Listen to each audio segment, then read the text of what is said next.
الرحیم الحمد للہ وحدہ والصلاة والسلام علی من لا نبی بعدہ۔ معزز اور محترم بزرگوں اور دوستوں، عزیز ساتھیوں، اللہ کے نبی صلی اللہ علیہ وسلم کی ایک سنت بھی ہے، اور آپ صلی اللہ علیہ وسلم ہمیشہ اس بات کی دعا بھی مانگا کرتے تھے۔ آپ صلی اللہ علیہ وسلم کی ایک دعا ہے جو آپ صلی اللہ علیہ وسلم ہمیشہ مانگا کرتے تھے۔ وہ دعا کیا ہے؟ اللہم انا نعوذ بک من عذاب جہنم ونعوذ بک من عذاب القبر ونعوذ بک من فتنة المسیح الدجال ونعوذ بک من المآثم والمغرم ولا حول ولا قوة الا باللہ العلی العظیم۔ آپ یہ دعا مانگا کرتے تھے کہ اے اللہ، مجھے جہنم کے عذاب سے، قبر کے عذاب سے، دجال کے فتنے سے، گناہوں سے، اور اے اللہ قرض کے غلبے سے مجھے امان عطا فرما، مجھے اپنی پناہ میں رکھ۔ یہ آپ صلی اللہ علیہ وسلم کی ایک دعا تھی۔ ہم لوگ بھی اگر عربی میں یاد ہو جائے تو اس کو یاد کر لیں، نہیں تو اردو میں کم سے کم یہ دعا مانگا کریں۔ اس میں سے ایک آپ یہ بھی مانگتے تھے کہ اللہ مجھے قرض میں پھنسنے سے اے اللہ تو بچا۔ تو ایک بہت بڑا مسئلہ ہے قرض کا، کہ قرض کا شریعت کے اندر کیا حق ہے، قرض کس کو کہتے ہیں، لینا چاہیے یا نہیں لینا چاہیے، دینے والے کو دینا چاہیے یا نہیں دینا چاہیے۔ ایک قرض کا مسئلہ ہے۔ بہت سارے مسلمان پریشان بھی ہوتے ہیں اور زندگی کے ایسے ایام میں پہنچ جاتے ہیں جہاں واقعی ضرورت ہوتی ہے اور کوئی چارہ کار نہیں ہوتا۔ آج ہی ایک فون آیا تھا اور وہ یوں کہنے لگے، صاحب مفتی صاحب یہ بتاؤ، ہمیں قرض لینا ہے، ہم سود پر قرض لے سکتے ہیں؟ میں نے کہا بالکل گنجائش نہیں لے سکتے ہیں۔ کہا کوئی مریض اتنا بیمار ہے کہ وہ بالکل اٹھنے ہی کو نہیں ہے، اور اگر اس کا علاج نہیں کرایا گیا تو قریب ہے کہ وہ مر جائے گا۔ تو میں نے کہا کوئی قرض نہیں دے رہا آپ کو بغیر سود کے؟ کہنے لگا کوئی نہیں دے رہا قرض۔ تو بتاؤ کیا کرا جائے؟ ایسی مشکلات سے ہم بھی، آپ بھی، ہم سب دو چار ہیں، کوئی دینے کو تیار نہیں ہوتا ہے۔ ایک بڑا مسئلہ ہے۔ تو اس لیے قرض کے بارے میں اللہ کے نبی صلی اللہ علیہ وسلم کی کیا تعلیمات ہیں؟ قرض لینا چاہیے یا نہیں لینا چاہیے؟ دینے والے کو دینا چاہیے یا نہیں دینا چاہیے؟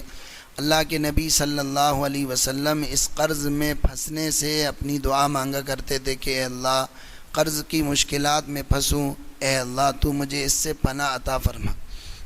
اللہ کے نبی صلی اللہ علیہ وسلم کی تعلیمات یہ ہے کہ حتی الامکان اس سے بچا جائے۔ جب تک بندے کی کوشش ہو، جستجو ہو، جب تک کام چل سکتا ہو، اس قرض لینے سے آدمی بچے اور قناعت کی زندگی گزارے۔ قناعت کی زندگی کس کو کہتے ہیں؟ جو اللہ نے میسر کر دیا، جو اللہ نے آپ کو دے دیا، بس اب اس پر صبر اور شکر کے ساتھ زندگی گزارو۔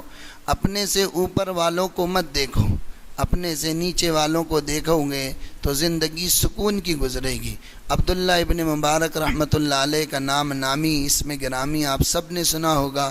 بہت بڑے محدث گزرے ہیں، امیر المؤمنین فی الحدیث کا لقب ملا ہے۔ امام بخاری رحمۃ اللہ علیہ کے استادوں کے بھی استاد ہیں، اتنے بڑے آدمی ہیں۔ پہلے ان کی زندگی ایسی ہوا کرتی تھی، تو کہتے ہیں جب وہ دوست احباب کے ساتھ رہتا تھا، شاہانہ زندگی تھی، ان میں اٹھنا بیٹھنا ہوا کرتا تھا، تو کہنے لگے دل کے اندر ایک بے فکری رہتی تھی، سکون نہیں رہتا تھا، اطمینان نہیں رہتا تھا۔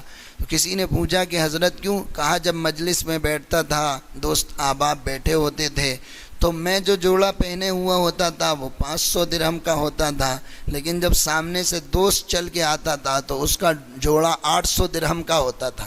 تو دیکھ کے دل کے اندر خلش پیدا ہوتی تھی، یار یہ 800 کا پہنا ہے، مجھے 500 کا نصیب ہوا ہے، میں بھی 800 کا سلواؤں گا، میں بھی 800 کا سلواؤں گا۔ اب جب انہوں نے 800 کا سلوا لیا اور پھر مجلس میں بیٹھے تو کوئی اور بڑا امیر زادہ شہزادہ آیا، وہ 1200 درہم کا جوڑا پہنے ہوئے تھا۔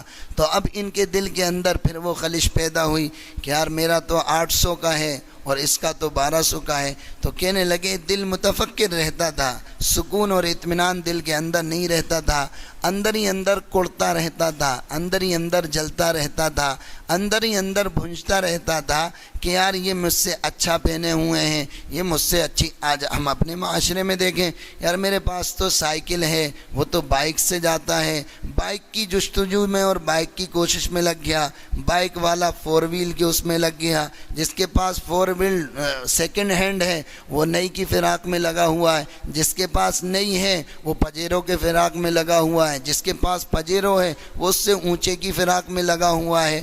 کہیں پر اس کو قناعت نصیب نہیں ہو رہی۔ ایک گھر ہے، سکون سے زندگی گزر رہی ہے، دوسرے کی فراق میں لگ گیا، 2 دکانیں ہیں، تیسرے کی فراق میں لگ گیا، قناعت کے ساتھ زندگی نہیں گزار۔ دوست احباب کے پاس کسی کے پاس اچھا موبائل دیکھا بڑا تو اب اس کی فراق میں ہو گیا کہ یہ موبائل کیسے آئے، اب اس کے لیے جو جتن کرنا پڑے، جو کوشش کرنا پڑے، جہاں ڈاکہ ڈالنا پڑے، جہاں چوری کرنا پڑے، چاہے کتنے ہی مرتبہ ابا کی جیب سے پیسے کیوں نہ چرانا پڑیں، لیکن اس بار عید پہ تو ایپل آئے گئی، کچھ بھی ہو جائے اس بار عید پر تو ایپل آئے گا، چاہے امی کے بٹوے سے، چاہے بکس کی چابی کھینچ کے دھیرے سے وہ سحری کر کے فجر کی نماز پڑھ کے سو گئی ہیں، بٹوا رکھا ہوا ہے تکیے کے نیچے سے، اب دھیرے سے بٹوا کھینچا جا رہا ہے اور اس میں سے ایک ایک پتی روزانہ دھیرے دھیرے کم کری جا رہی ہے۔ کس کے لیے کری جا رہی ہے؟ Apple mobile. کیوں؟ اس لیے کہ اس کا دوست ایسا ہے، صحبت میں ایسا کی اٹھ بیٹھ رہا ہے تو وہی اثرات اس کے اندر منتقل ہو رہے ہیں۔ تو یہ جو اپنوں سے بڑوں کو دیکھنے کی ایک فکر پیدا ہو گئی ہے ساتھیوں کے اندر، یہ بہت بہت بہت افسوسناک فکر ہے کہ ہم دنیا کے معاملے میں، اللہ کے نبی کی تعلیم یہ ہے کہ تم دین کے معاملے میں اپنے سے اوپر والوں کو دیکھو اور دنیا کے معاملے سے اپنے سے نیچے والوں کو دیکھو۔ کیا بہترین تعلیم ہے، کتنی بہترین آپ نے انداز میں لوگوں کی تربیت فرمائی ہے کہ تمہاری زندگی فکروں سے، تمہاری زندگی الجھنوں سے، تمہاری زندگی خرافاتوں سے خود بخود محفوظ ہو جائے گی اگر تم دنیا میں اپنے سے نیچے والے کو دیکھنے لگو گے۔ عبداللہ ابن مبارک کہتے ہیں جب مجھے اس مجلس کے اندر فکریں لگی رہتی تھی، اندر سے جلتا تھا، کڑھن ہوتی تھی، تو کہنے لگے اس کے بعد جب اللہ نے میری زندگی کو پلٹا اور پھر میری زندگی ایک دوسرے رخ پر ہوئی اور پھر میری مجلسوں میں غریب اور غربا آنے لگے، مساکین آنے لگے، تو اب میری زندگی سکون اور اطمینان کی گزرنے لگی، شکر والی زندگی گزرنے لگی کہ اللہ نے اس کو تو 5 درہم کا جوڑا دیا ہے اور مجھے تو 500 درہم کا جوڑا دیا ہے۔ تو اب اللہ کا شکر دل میں آنے لگا کہ اللہ تبارک و تعالی نے مجھے بہت بڑی نعمتوں سے نوازا ہے، مجھے بہت بڑا اللہ تبارک و تعالی نے مقام اور مرتبہ۔ میں تو دسترخوان پر بیٹھ کر دونوں وقت کھاتا ہوں، یہ تو ان کے گھروں میں ایک وقت بھی کھانا نہیں پکتا ہے، یہ تو بیچارے بھوکے رہتے ہیں، پیاسے رہتے ہیں۔ اللہ نے مجھے شکر پیدا ہونے لگا دل کے اندر۔ صرف مجلس کے بدلنے سے، صحبت کے بدلنے سے یہ فرق پڑتا ہے۔ اس لیے اپنے سے دنیا میں جب دیکھنا ہے تو اپنے سے نیچے والے کو دیکھیں اور دین کے معاملے میں اپنے سے اونچے والے کو دیکھیں تاکہ صبر کی اور شکر کی صفت پیدا ہو اور آپ کی زندگی اطمینان والی گزرے، آپ الجھنوں میں نہ الجھ دیں۔ پھر اب اس کے بعد اب بھی لیکن کبھی کبھی ایسے موقع آ جاتے ہیں، کبھی کبھی ایسی ضرورت آ جاتی ہے، اچانک کوئی حادثہ ہو گیا، اچانک کوئی واقعہ پیش آ گیا جس میں پیسے کی آدمی کو ضرورت ہو گئی، جس میں پیسے کی آدمی کو محتاجگی آ گئی، تو اب کیا کریں؟ تو شریعت نے اس کی گنجائش رکھی ہے کہ اگر قرض لے سکتا ہے اور کوئی قرض دے دے تو پھر قرض لینے کی بھی گنجائش ہے، لیکن اس کے اندر ایک کام یہ کرے کہ جس وقت قرض لے رہا ہے ایک تو یہ کریں کہ اس قرض کو لکھوا لے، اس کو رائٹنگ میں لیا ہے، چونکہ اللہ کا کلام کہتا ہے یا ایھا الذین آمنوا اذا تداینتم بدین الی اجل مسمى فاکتبوہ، جب کسی سے معاملہ کرو قرض وغیرہ کا تو اس کو لکھ لو، اس کو لکھت میں لے لو، کیا معلوم کل کو تمہارا انتقال ہو جائے اور پھر تم اس کے گھر والوں کے پاس جا کر پہنچو اور یوں کہو کہ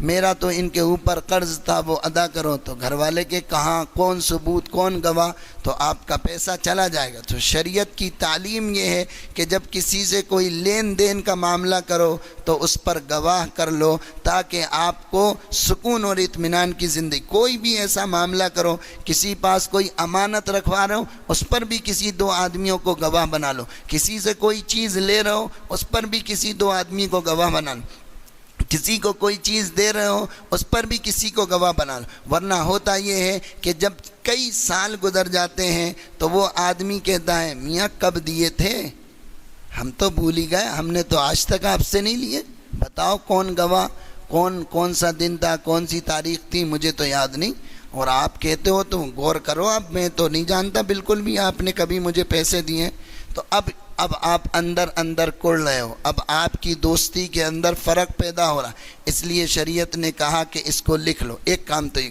دوسرا کام یہ کرو کہ جس وقت کا وعدہ کرو اس وقت اس کا قرضہ ادا کرنے کی کوشش کرو، اور نیت قرض ادا کرنے کی رکھو۔ حدیث میں آتا ہے اگر بندہ قرض لے کر قرض ادا کرنے کی نیت کے ساتھ قرض لیتا ہے اللہ اس کی مدد فرماتے ہیں، اور اگر قرض لے رہا ہے اور نیت ادا کرنے کی نہیں ہے تو پھر اللہ کی مدد بھی اس کے ساتھ شامل حال نہیں ہوتی۔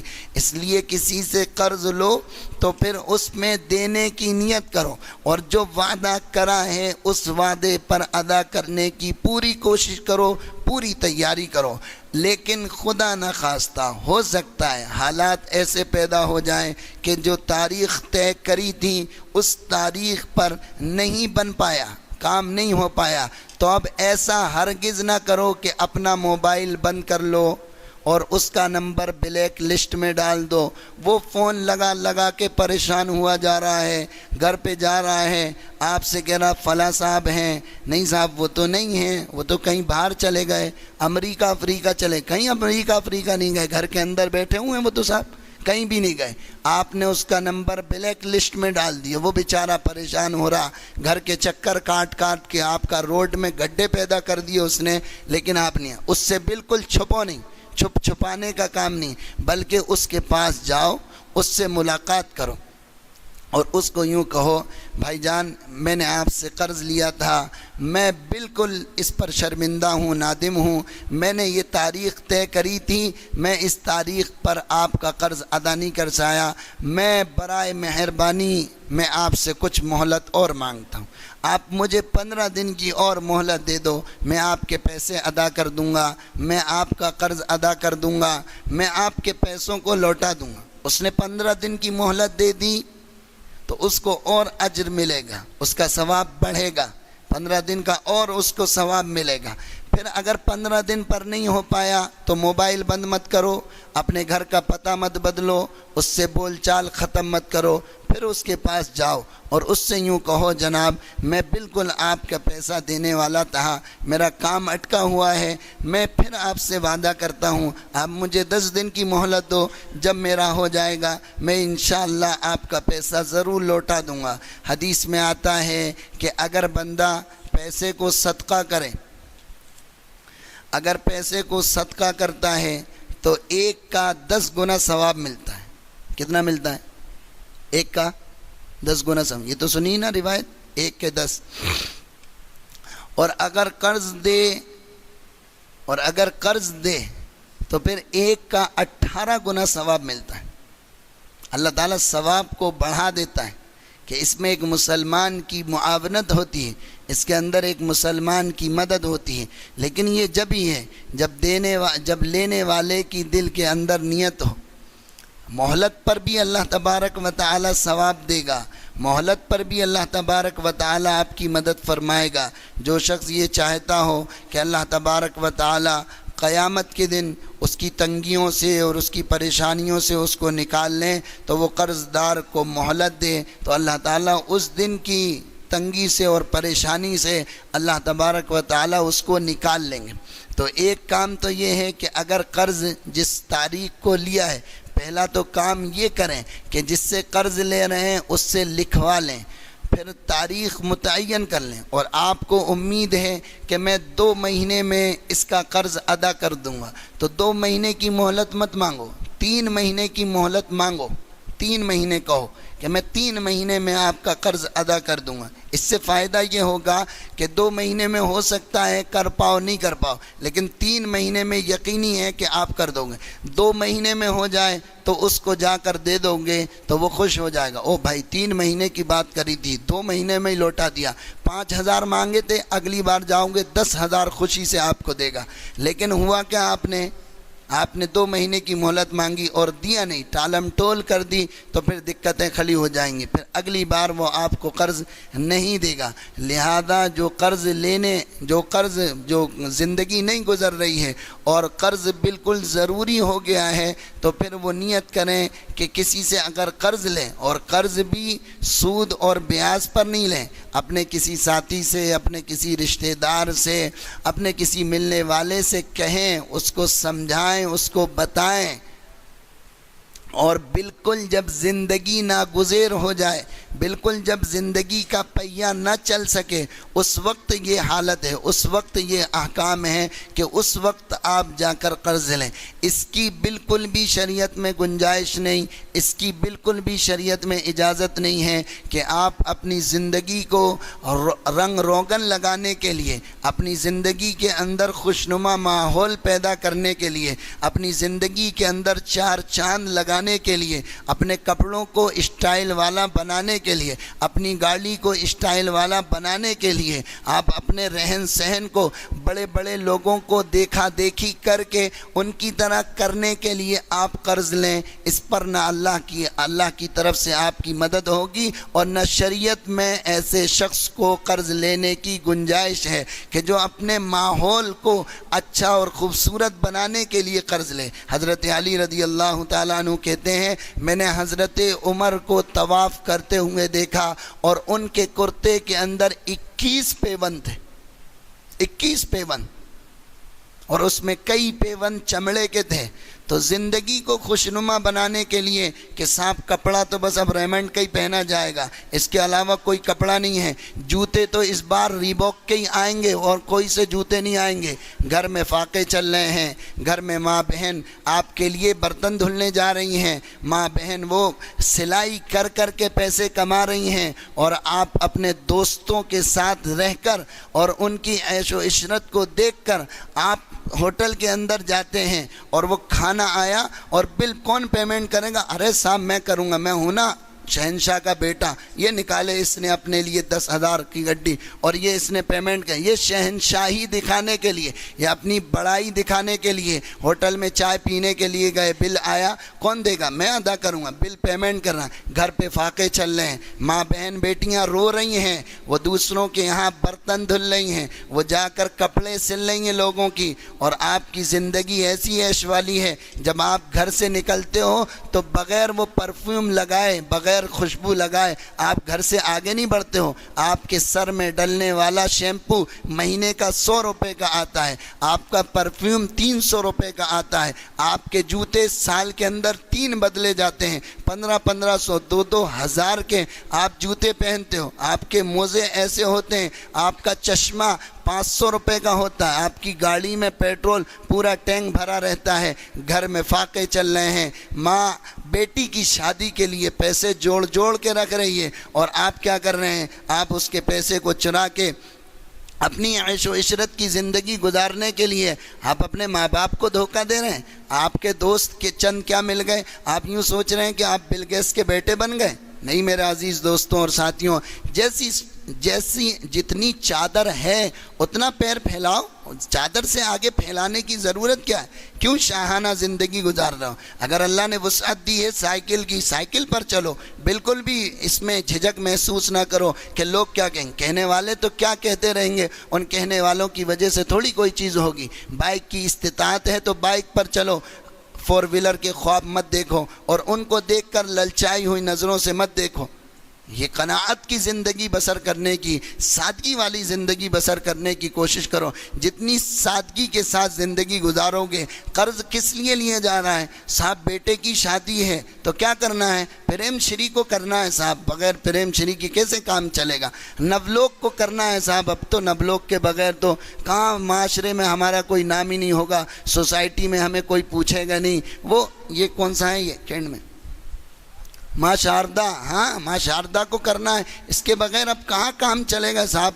اب جگہ ہی نہیں بچی ہیں، لوگوں کو نیچے بیٹھ کے کھلائیں گے، اس کے لیے بینک سے سود پر قرض لیے جا رہے ہیں۔ یہ ہو رہا معاشرے کے اندر، میں کبھی بیان کروں گا انشاءاللہ سود پر کہ کتنی بڑی لعنت ہے۔ سموہ کھولے جا رہے ہیں اور سموہ سے قرض اٹھائے جا رہے ہیں۔ شادی تو ایک آسان چیز تھی لیکن اتنا مشکل بنایا کہ اس کے لیے قرض اٹھایا گیا۔ کس پر؟ ماں شاردا گارڈن کو کرنے کے لیے، نولوک ہوٹل کو کرنے کے لیے، یہ پڑوس میں آپ کے یہاں ایک جو ہے اس کو کرنے کے لیے قرض اٹھائے جا رہے ہیں، سود پر قرض اٹھائے جا رہے ہیں۔ جتنی استطاعت تھی کسی جگہ پر، گھر کے سامنے روڈ پر کئی لوگوں کو بلا کر جتنی استطاعت تھی کھلا دیتے۔ اس کے لیے بڑی بڑی، اگر استطاعت ہے میں منع نہیں کر رہا، لیکن اگر گنجائش نہیں ہے تو اس کے لیے قرضے نہ اٹھاؤ، اس کے لیے سود، کیونکہ یہ ایسی لعنت ہے کہ آپ اگر قرضہ سود پر اٹھاؤ گے تو آپ کی زندگی تباہ ہو جائے گی، نسلیں گزر جائیں گی لیکن وہ قرضہ ادا نہیں ہوگا۔ اس لیے اس کی کوشش نیت دینے کی ہوگی تو اللہ تبارک و تعالی مدد فرمائیں گے۔ اسی لیے لقمان حکیم کی جو نصیحتیں منقول ہیں اس میں سے ایک بڑی نصیحت ان کی یہ ہے کہ 4 چیزوں کو کبھی حقیر نہ سمجھو، 4 چیزوں کو کبھی، بالکل یاد کرنے کے لائق ہیں، 4 چیزوں کو کبھی حقیر نہ سمجھو، 4 چیزوں کو کم نہ آنکو۔ کس کو؟ قرض کو، مرض کو، قرض کو، مرض کو، دشمنی کو اور آگ کو۔ ان 4 چیزوں کو کم نہ سمجھو، قرض کو، مرض کو، دشمنی کو اور آگ کو۔ تھوڑی سی تو لگی ہے، تھوڑی سی میں گھر جل جائے گا رات بھر میں آپ کا۔ قرض تھوڑا سا تو ہے، 10,000 ہی تو ہے، دے دیں گے۔ 10,000 پہ سود پہ اٹھایا تھا، ہمارے والد صاحب سنایا کرتے تھے واقعہ، کسی نے بینک سے 1,500 روپے پر قرض، سود پر 1,500 روپے لیے تھے، 15,000 جمع کر دیے لیکن 1,500 ابھی بھی باقی ہیں اس کے۔ 15,000 جمع کر چکا لیکن 1,500 ابھی بھی باقی ہیں۔ یہ لعنت ہے اللہ کی طرف سے۔ اس لیے کبھی بھی اس چنگل میں اپنی زندگی کو خوشگوار بنانے کے لیے لوگوں سے قرضے مت لو۔ موبائل پر زیادہ بیلنس بڑھانے کے لیے قرضے مت لو۔ قرضے پر موبائل پہ بیلنس چل رہا ہے، چلتا جا رہا، وہ اتنا ہو گیا کہ وہ موبائل کی قیمت کم ہو گئی، اس کے بیلنس کی زیادہ ہو گئی، وہ موبائل ہی اس نے لے لیا۔ انہوں نے کہا دادا تیرے بس کی نہیں ہے، تو موبائل نہیں چلا سکتا، ادھر دے دے، وہ موبائل سے بھی چلے گئے۔ تو اس لیے قرضے، بالکل ایسے قرضے مت اٹھاؤ، سود پر، بیاج پر، کسی کو دکھانے کے لیے یہ قرضے نہ اٹھاؤ، اور نیت دینے کی رکھیں گے تو اللہ تبارک و تعالی آسانی پیدا فرما دے گا، سہولت پیدا فرما دے۔ ایک بہت بڑی عبادت تھی قرض دینا جو معاشرے سے ختم ہو گیا ہے۔ وجہ یہ ہوئی کہ جب لینے والا قرضہ لیتا ہے تو بہت منت سماجت کرتا ہے، لیکن جب دینے کا نمبر آتا ہے تو اس کے نمبر کو بلیک لسٹ میں ڈال دیتا ہے۔ اس کی وجہ سے یہ عبادت سے لوگ محروم ہو گئے، وہ اٹھتا ہی نہیں ہے، ملتا ہی نہیں ہے۔ اللہ کے نبی صلی اللہ علیہ وسلم نے اس کی شدید مذمت بھی بیان فرمائی۔ آپ صلی اللہ علیہ وسلم کی عادت تھی جب جنازہ آتا تھا تو آپ پوچھتے تھے اس کے اوپر قرض ہے؟ صحابہ کہتے تھے نہیں ہے، تو آپ جنازے کی نماز پڑھاتے تھے، اور جب صحابہ کہتے تھے کہ اس کے اوپر قرض ہے تو آپ کہتے تھے میں اس کے جنازے کی نماز نہیں پڑھاؤں گا، تم لوگ اس کے جنازے کی نماز پڑھو۔ یہ اس لیے کرتے تھے تاکہ لوگوں کو قرض کی پتہ بھی چل جائے کہ قرض کتنا بڑا ذمے کے اندر ایک قرض ہے، تاکہ کوئی اس کے قرض کو ادا کرنے کے لیے آگے بڑھے۔ تو صحابہ میں سے کوئی آگے بڑھتا تھا اور یوں کہتا تھا اللہ کے نبی اس کا قرض میرے ذمے ہے، میں ادا کروں گا، آپ اس کی نماز جنازہ پڑھائے۔ تو آپ نماز جنازہ پڑھاتے تھے۔ ایک صحابی نے پوچھا اللہ کے نبی اگر کوئی اللہ کے راستے میں نکلے اور اپنی گردن کو کٹوا دے، شہید ہو جائے تو کیا وہ سیدھے جنت میں جائے گا؟ اللہ کے نبی نے فرمایا ہاں جنت میں جائے گا، سیدھے جنت میں جائے۔ ابھی وہ مجلس سے اٹھے نہیں کہ فوراً جبریل امین آئے اور فرمایا اللہ کے نبی کہ ہاں وہ شہید جنت میں تو جائے گا، لیکن وہ شہید جس کے ذمے قرض نہ ہو۔ اگر قرض ہوگا تو شہید کے تمام گناہ معاف ہو جائیں گے، لیکن قرض معاف نہیں ہوگا۔ یہ بندوں کا حق ہے، جب تک ادا نہیں کرو گے جنت کے فیصلے نہیں ہوں گے۔ اللہ شہید کے تمام گناہوں کو معاف فرمائے گا، لیکن قرض کو اس کے بھی معاف نہیں فرمائے۔ قرض تو ادا کرنا پڑے گا، اس لیے جس کا انتقال ہو قبرستان میں جب دفن ہو تو یہ تو اعلان کرتے ہیں لوگ کہ صاحب پرسوں کی رات میں اور نرسوں کے صبح میں ان کے سیم ہوں گے اور بیجے ہوں گے۔ کرو اعلان جنہیں کرنا ہے، لیکن اس کے ساتھ ساتھ ایک اعلان یہ بھی کرو اور کرنے کی کوشش کرو اور اس کا طریقہ اور رواج ڈالو اور لوگوں کو سمجھاؤ، اس لیے کہ اس سے اب سوال ہونے والا ہے۔ وہ قبر یا تو جنت کا باغ بننے والی ہے یا جہنم کا گھڑا بننے والی ہے۔ اس جگہ ایک اعلان یہ بھی کرو کہ اس میت کے اوپر اگر کسی کا قرض تھا، ہم اس کے وارث ہیں، جس کو لینا ہے ہمارے پاس آ کر ملاقات کرے۔ یہ ہمارے ابا تھے، یہ ہمارے دادا تھے، یہ ہمارے گھر کے بڑے تھے، اگر کسی کے ذمے قرض ہے ہم ان کے ذمہ دار ہیں، ہم سے آ کر قرض وصول کریں، ہم ان کا قرض ادا کریں۔ یہ اعلان بھی کرو، ورنہ جنت کے فیصلے ہوتے ہوتے بھی رک جائیں گے اور کوئی ان کو جنت میں نہیں بھیجا سکتا۔ یہ حقوق العباد کا مسئلہ ہے۔ اللہ تبارک و تعالی مجھے بھی آپ کو بھی ان تمام باتوں پر عمل کرنے کی توفیق عطا فرمائے۔ کسی نے قرض لے لیا، پریشان ہے، دکان نہیں چل رہی ہے، کوئی بات ہے، معاملہ نہیں بن پا رہا ہے، کوشش کر رہا ہے، نہیں ہو پا رہا، کیا کرے؟ اللہ کے نبی نے دعائیں فرمائی ہیں، دعائیں بتائیں کہ ان دعاؤں کو کثرت سے پڑھو گے۔ اللہ کے نبی نے فرمایا کسی صحابی سے کہ اگر پہاڑ کے برابر بھی قرض ہوگا تو اللہ اس کو بھی معاف فرمائے گا۔ ایک دعا تو یہ ہے، اللہم اکفنی بحلالک عن حرامک واغننی بفضلک عمن سواک، اللہم اکفنی بحلالک عن حرامک واغننی بفضلک عمن سواک۔ اور ایک دعا ہے، اللہم انا نعوذ بک من الہم والحزن والعجز والکسل والبخل والجبن وغلبۃ الدین وقہر الرجال۔ ایک تو یہ دعا ہے، اور ایک اللہم اکفنی بحلالک عن حرامک واغننی بفضلک عمن سواک۔ پہاڑ کے برابر بھی قرض ہوگا اور ادا کرنے کی نیت ہوگی تو اللہ ادا کروا دے گا۔ اگر کسی کی دکان نہیں چل رہی ہے، کاروباری لائن سے پریشان ہے، مسئلے بن نہیں پا رہے ہیں، مفتی صاحب تو یہاں بیٹھ کر کرسی پر بیان کر دیتے ہیں، دکان تو ہمیں چلانا ہے، دیکھنا تو ہمیں، یہ تو آ کے لمبی چوڑی تقریر کر کے چلے جاتے ہیں، کام تو ہمیں دیکھنا ہے، بیوی بچے تو ہمارے ہیں۔ تو اس کے لیے علماء نے لکھا ہے جو کاروباری لائن سے پریشان ہو، مفتی شفیع صاحب رحمۃ اللہ علیہ نے معارف القرآن کے اندر لکھا ہے، سورہ شعراء کے اندر ایک آیت ہے، اللہ لطیف بعبادہ یرزق من یشاء وہو القوی العزیز، کہ جو شخص فجر کی نماز کے بعد اپنی جگہ پر بیٹھے بیٹھے 70 مرتبہ اس آیت کو پڑھے گا، اللہ تبارک و تعالی کہاں سے رزق عطا فرمائیں گے سوچ بھی نہیں سکتا ہے۔ فجر کی نماز کے بعد 70 دفعہ اپنی جگہ پر بیٹھے ہوئے، تعلیم ہوتی ہو مسجد میں تو تعلیم کو سن کر بغیر کسی سے بات کیے اپنی جگہ پر بیٹھے بیٹھے اللہ لطیف بعبادہ یرزق من یشاء وہو القوی العزیز، قرض ہو گیا ہے، اللہم اکفنی بحلالک عن حرامک واغننی بفضلک عمن سواک، اور کچھ نہیں آتا ہے، قرض ہے، استغفار کی کثرت کرو، چونکہ استغفار کے ذریعے سے اللہ تبارک و تعالی رزق کو وسعت عطا، رزق کے اندر کشادگی عطا فرماتا ہے، اللہ تبارک و تعالی رزق کے دہانے کو کھولتا ہے۔ اللہ تبارک و تعالی ہم سب کو، پوری امت مسلمہ کے تمام مسلمانوں کے قرضوں کو اللہ تبارک و تعالی غیب سے ادا کر دے، اور ہم سب کو اللہ تبارک و تعالی اس چیز سے ہم سب کی حفاظت فرمائے۔